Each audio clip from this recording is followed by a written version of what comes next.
What if I told you that a player who just dropped 20 points against the Raptors might not stick around with the Celtics? Lonnie Walker has been turning heads this preseason, but salary complications could cut his time in Boston shorter than we'd like.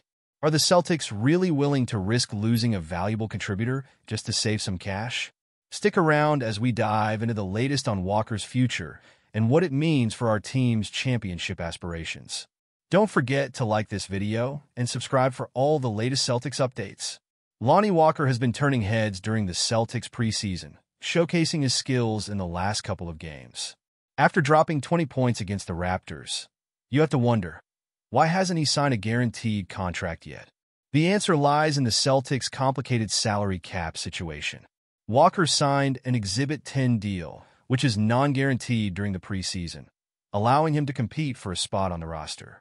However, typically, players on this type of contract end up being waived and spend the majority of the season with the G League affiliate. The beauty of this deal is that it doesn't count against the salary cap, which is how Boston managed to bring him in despite being well over the cap limit. But Lonnie Walker isn't just any player on a training camp invite. He's been a contributor in the NBA for a few years now, and it was a bit surprising to see him available in free agency. Walker's decision to sign with the Celtics reflects his willingness to do whatever it takes to contribute to a contender, and he has certainly shown that on the court. However, if Boston wants to sign him to a guaranteed contract, they would need to find a way to accommodate around $11 million in additional cap space.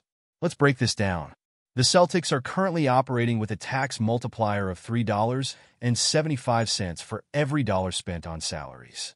If they were to sign Walker, that multiplier would increase to $4.25.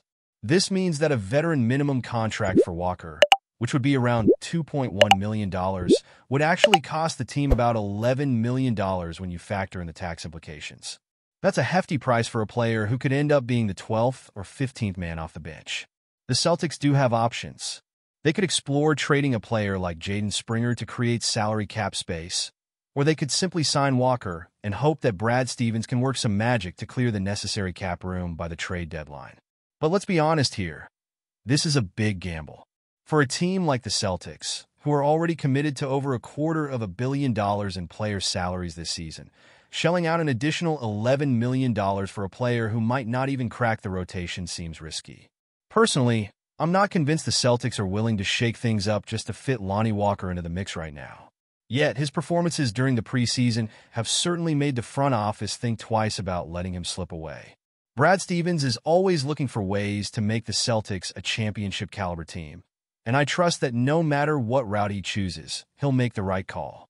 So, what do you think? Was this the best decision for the Celtics, or should they have pushed harder to secure Walker?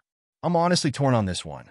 On one hand, his talent is undeniable, but on the other, the financial implications could weigh heavily on the team's future moves. I want to hear from you. What are your thoughts? Do you believe the Celtics should prioritize signing Walker, or should they focus on other avenues to strengthen the roster? Drop your opinions in the comments below. And before you go, don't forget to like this video, share it with your fellow Celtics fans, and subscribe to the channel so you never miss an update. Hit that notification bell to stay in the loop on all things Celtics. This is going to be a thrilling season, and I can't wait to see how it all unfolds.